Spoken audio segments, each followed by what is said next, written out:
Angie Henderson, born in 1914, was one of the many women who served in roles invisible to history, but essential to victory. She worked as a radio operator for the U.S. Army in the Pacific Theater during World War II, relaying commands, distress signals, and encoded messages from field officers to command posts. Henderson worked long shifts in canvas tents under dim lights, her ears pressed to crackling headphones, filtering through static and chaos for clarity. Air raids didn't pause for her. Explosions rattled her station, but her hands never wavered. She wasn't sent to the front, but she brought the front to those in command.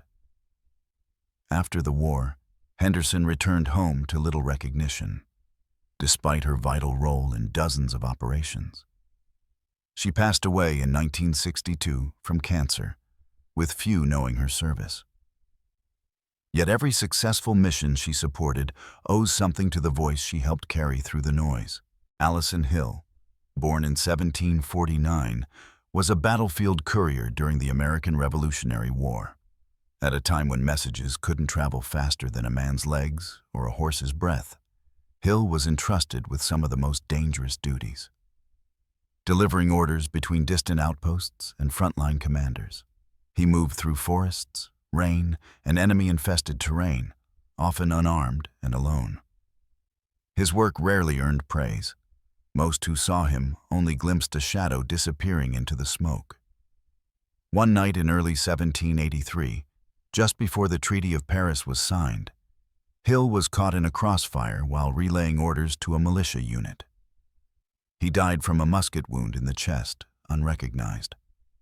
His name never entered formal archives, and his grave was marked only by a crude wooden cross, later lost to time. Yet Hill's role was irreplaceable. Without men like him, generals would have spoken into silence, and battles would have been chaos. Noah Rhodes, born in 1804, was not a warrior in the traditional sense, but a lifeline to those who were. Serving as a supply driver and medic during early frontier conflicts, he was stationed in unforgiving terrain where disease, isolation, and guerrilla raids were as lethal as bullets. Rhodes drove creaking wagons across rocky, unmarked paths, ferrying bandages, water, and messages to soldiers who depended on him far more than they knew. When disease broke out in one garrison, he volunteered to stay, treating wounded men with limited tools and sleeping beside the fevered. He was never decorated, never mentioned in dispatches, but letters from his comrades describe a man of patience, resolve, and quiet strength. Rhodes died in 1844, likely from one of the same illnesses he had treated in others. His name faded from rosters, but his impact remained in the lives he saved, and the dignity he carried in silence. Daniel Wagner, born in 1924, served as a forward scout during the Korean War, one of the most dangerous roles in combat. His job was to creep ahead of his unit, often alone, to gather intelligence and mark enemy locations for artillery. This meant crawling through cold mud, navigating minefields, and watching enemies from mere yards away. Wagner was wounded more than once, including a leg injury that never fully healed. But he always returned to duty, refusing desk assignments or early discharge. He was soft-spoken, rarely photographed, and disliked talking about himself, even when praised by his unit. After the war, he worked as a janitor in a local school, living modestly until his passing in 1965. His obituary didn't mention the battles, the frostbite, or the near deaths, just his kindness and quiet manner. But to those who served with him, Wagner wasn't just a scout. He was the eyes of the entire line. Born in 1917, Nancy Wright was a U.S. Army radio operator during the height of World War II's European campaign. She worked long hours in makeshift bunkers, surrounded by static-filled transmissions, typewritten codes, and flickering lamps. Her job was to translate chaos into clarity, relaying coordinates, decoding enemy signals, and ensuring commanders had the information needed to act. Her position was never far from danger. Bombs sometimes fell so close that dust and debris coated her equipment. But Nancy kept working. She saved lives not with a weapon, but with her voice. After the war, she returned home quietly and took work as a librarian. No one knew the crucial role she played behind the lines. She passed away in 1948 due to a heart condition, never publicly recognized. But in every successful mission she supported, her unseen hand made a difference. Sarah Gutierrez was born in 1917 in a working-class Hispanic neighborhood in Los Angeles. During World War II, she enlisted as a field medic in the Pacific Theater, one of the most dangerous environments for support personnel. Sarah's job was to stabilize the wounded under enemy fire, often while crawling through mud and mortar craters. She worked through monsoon rains, extreme heat, and battlefield chaos, with few supplies but endless resolve. Troops remembered her for her calm voice and steady hands. In one operation, she stayed behind to treat wounded men while her unit retreated, saving 3 lives at the cost of her own safety. She contracted malaria during her final months in the Pacific and passed away in 1948 from related complications. No medals, no newspaper obituary, just a headstone in a modest cemetery and the silent memory of a woman who held broken soldiers together. One bandage, one whisper, one act of courage at a time. Madeline Davis, born in 1924 in Chicago, joined the Women's Army Corps during World War II and was stationed in the Italian campaign. As a military transport driver, she maneuvered narrow, muddy mountain roads under constant threat of enemy fire, rock slides, and air raids. Driving ambulances and supply trucks, she transported wounded soldiers, delivered ammunition, and kept frontline units operational. Her uniform was often oil-stained and soaked from rain, and she slept in her truck more nights than not. One fellow driver recalled her singing quietly under fire to keep herself and her patients calm.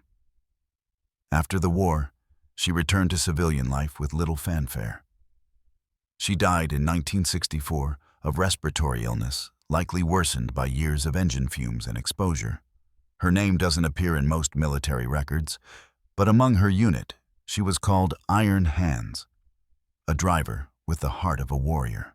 Briana Johnson, born in 1909 in Mississippi, joined a little-known logistics division just before World War II officially began.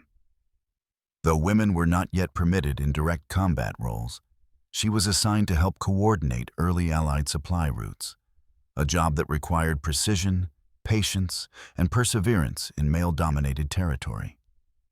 Working under a civilian-military hybrid command, she scheduled convoys, maintained inventory of fuel, and helped route emergency medical shipments across rural American bases training for war.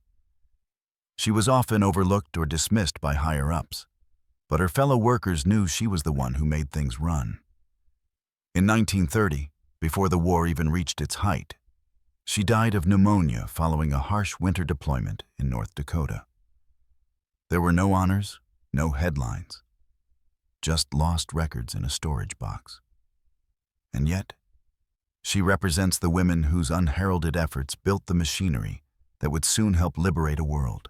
Samuel Vega, born in 1875, served as a cook during the Spanish-American War, stationed in the Philippines. At first glance, his job may not sound heroic, but his battalion called him the man who kept us alive. In tropical heat, torrential rains, and amid outbreaks of malaria, Vega cooked with what little food he could find: rice, canned meat, and rainwater. He prepared meals through artillery barrages and helped carry wounded to safety when needed. Soldiers recall him feeding men even as bullets tore through camp. He died in 1904 of fever, shortly after returning home. There was no ceremony, no flag. But every man he fed knew the fight wasn't just on the battlefield. It was in the fire of a battered cookpot, tended by a quiet hero with stained sleeves and a steady ladle. Elijah Ford, born in 1915, served in a segregated African-American artillery unit during World War II in the European theater. He worked as a loader, handling heavy shells under pressure, sometimes under enemy fire. The work was exhausting, dangerous, and largely unrecognized in reports of valor. Despite the racism of the era and limited advancement, Elijah became a stabilizing presence in his crew, always the first to step forward when danger loomed. In 1944, during a German counteroffensive, he refused evacuation after a shrapnel wound, choosing instead to continue loading rounds that would ultimately stop the enemy advance.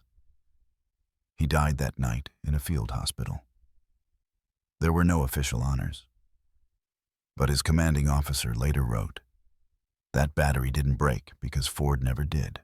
Thomas Niles was born in 1910 and served as a cook aboard a U.S. Navy support ship stationed near the Philippines during World War II. Though rarely in the spotlight, Thomas fed hundreds of sailors daily in grueling tropical heat, often cooking under blackout conditions during air raid threats. He was known for improvising meals from dwindling rations, using humor and heart to keep morale afloat. On one fateful day in 1943, during a Japanese air raid, Thomas ran toward the galley after hearing that 2 young crewmen were trapped there. He shielded them with his body during an explosion. He died of his injuries before rescue arrived. The sailors he saved carried his story with them for life.